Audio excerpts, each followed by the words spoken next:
अंडों के साथ रहती थी। एक एक करके चिड़िया के अंडे बाहर आने लगे। चिड़िया यह देखकर बहुत खुश थी। उसके प्यारे प्यारे चूजे उसे और प्यारे लगते थे।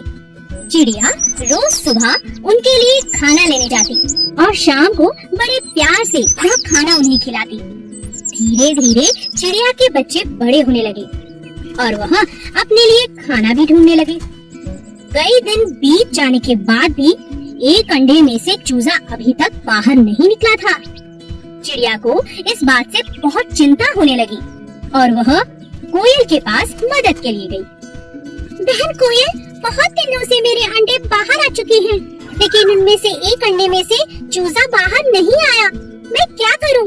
मुझे बहुत चिंता हो रही है। ऐसा तो मैंने भी कभी नहीं देखा। ऐसा तो मैंने भी कभी नहीं सुना बहन। चलो स्वामी जी के पास चलते हैं। उनके पास इसका कोई ना कोई हल जरूर होगा। चलो चलते हैं। हाँ हाँ चलो। चिड़िया और कोयल स्वामी जी के पास मिलने पहुँचे। नमस्ते स्वामी जी, आप कैसे हैं? क्या बात है, कैसे आना हुआ? मैं तुम्हारी क्या मदद कर सकता हूँ?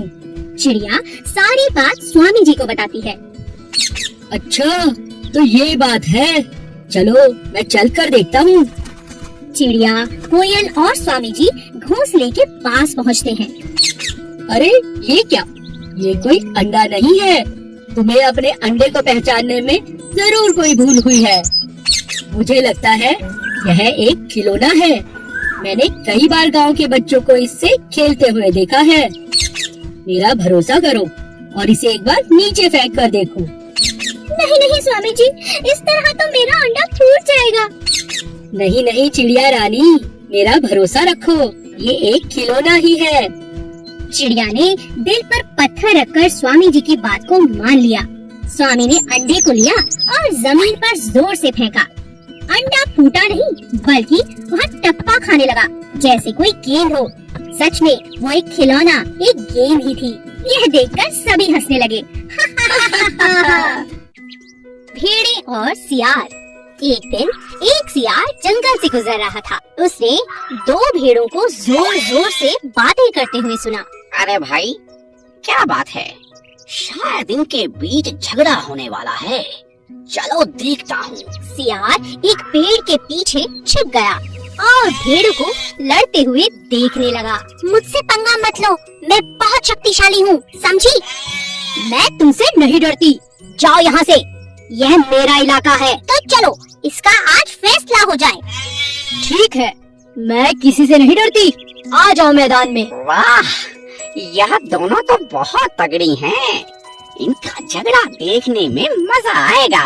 मैं ताकतवर हूँ। नहीं, मैं ताकतवर हूँ। तुम हटो यहाँ से, ये मेरा इलाका है। मैं ताकतवर हूँ। हट जाओ, आज मैं तुम्हें छोड़ूंगी नहीं। दोनों भेड़ों में जबरदस्त झगड़ा होने लगा। दोनों बुरी तरह से घायल हो गई। उनके शरीर से लगातार खून तक बहने लगा। सियार ने इस बात का फायदा उठाने की सोची। लगता है दोनों लड़ते लड़ते थक चुकी हैं। मैं इन्हें अपना शिकार बना सकता हूँ। दोनों भेड़ों को लड़ता देख सियार लालच में आ चुका था। उन दोनों के बीच पड़कर एक एक कर दोनों को खा जाना चाहता था। सियार ने आओ देखा ना ताओ और भेड़ों पर टूट पड़ा, लेकिन दोनों भेड़े बहुत ताकतवर थी। उन्होंने सियार की जमकर धुलाई कर दी। हे भगवान, मैं सोच रहा था कि दोनों को एक एक करके कई दिनों तक खाऊंगा, लेकिन ये तो मेरे ही पीछे पड़ गई। अरे छोड़ दो मुझे, मार ही डालोगी क्या? अरे मुझे छोड़ो, अरे दोनों भेड़े बहुत ताकतवर थीं। उन्होंने सियार की जमकर धुलाई कर दी, जिससे सियार प्यार ही करता। गधा बहुत ही आराम परस्त था। एक दिन जब व्यापारी नमक की बोरियां लेकर शहर जा रहा था, तभी रास्ते में एक नदी आई। व्यापारी अपने गधे के साथ नदी पार करने लगा। तभी अचानक गधे का पैर एक पत्थर से टकराया और वह पानी में गिर पड़ा। बोरियों का सारा नमक भी पानी में गिर गया और बिगड़ा। अरे मेरी बोरियां इतनी हल्की कैसे हो गई? अरे ये क्या, सारा नमक बर्बाद हो गया। अब तो शहर जाने का कोई फायदा नहीं। अब गांव ही वापस चलते हैं। चलो भाई गधे। अरे वाह, आज का दिन तो बहुत अच्छा है। आज तो काम से भी छुट्टी और बोरियों का भी भार कम। अगले दिन जब दोबारा व्यापारी बोरियां गधे पर लादकर शहर की तरफ चला, तब गधे को काम से बचने का एक उपाय सूझा। क्यों न आज जान पूछ कर गिर जाऊं, काम से भी बच जाऊंगा। ऐसा ही कुछ दिन चलता रहा।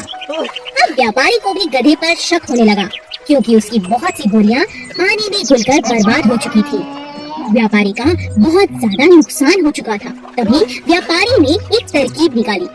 इस बार व्यापारी ने नमक की जगह बोरियों में रुई भर दी। इस बार जैसे ही गधा पानी में गिरा तो बोरियां और भारी हो गई। यह देख गधा परेशान हो गया। अरे अरे आज ये क्या हुआ? बोरियां इतनी भारी कैसे हो गई? लगता है सेठ जी को मुझ पर शक हो गया है। बहुत दिनों से तुम मुझे बेवकूफ बना रहे थे। आज के बाद ऐसी गलती मत करना, समझे? समझ गया सेठ जी, समझ गया।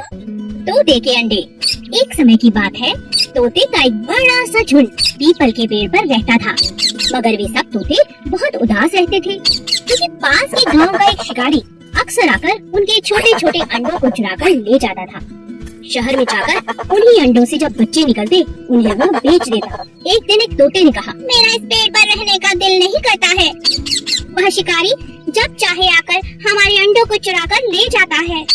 हाँ दोस्त, अगर ऐसा ही चलता रहा तो हमारा वंश खतरे में है। हाँ दोस्त, तुम ठीक कहते हो। अगर ऐसा ही चलता रहा तो हमारा वंश एक दिन समाप्त हो जाएगा और हम सब अकेले हो जाएंगे। तभी अचानक शिकारी के जोर से चिल्लाने की आवाज आई। बचाओ बचाओ बचाओ, कोई तो मेरी जान बचाओ। अरे ये तो उसी शिकारी की आवाज है। लगता है ये फिर से अंडों को चुराने आ रहा है। मगर ये बचाओ बचाओ क्यों कह रहा है? आखिर क्या हो सकता है? आखिर क्या बात है? नहीं नहीं, लगता है ये किसी मुसीबत में है। हमें इसकी मदद करनी चाहिए। मैं इस शिकारी की कोई मदद नहीं करूँगा। हमारे दुखों का कारण यही तो है। मिट्ठू तोता, जो दिल का बहुत अच्छा था, उसे शिकारी पर बहुत दया आई। मिट्ठू तोते ने कहा, मैं उसकी मदद जरूर करूँगा। मिट्ठू तोते को छोड़कर कोई भी शिकारी की मदद करने के लिए नहीं गया। मिट्ठू तोता जब शिकारी की मदद करने पहुंचा, तो उसने देखा शिकारी दर्द से तड़प रहा है और उसके पैर पर सांप के दांतों के निशान हैं। लगता है शिकारी को सांप ने काटा है। मुझे इनकी जान बचानी होगी। मिट्ठू तोता तुरंत वैद्य जी के पास गया और उन्हें लेकर शिकारी के पास आया। वैद्य जी ने तुरंत सारा जहर निकाल दिया। धन्यवाद वैद्य जी, आज आपने मेरी जान बचा ली। धन्यवाद मेरा नहीं, मिट्ठू तोते का करो, जिसने समय रहते मुझे बुला लिया। शिकारी उनके अंडों को नहीं पकड़ेगा। एक बुद्धि मेंढक। जंगल के किनारे एक तालाब था। वहाँ बहुत छोटी बड़ी मछलियाँ और मेंढक रहते थे। तालाब में दो बड़ी चतुर मछलियाँ थी। एक था सोना, दूसरी था रानी। सभी जलजीव अपनी समस्या लेकर उन्हीं के पास आते थे।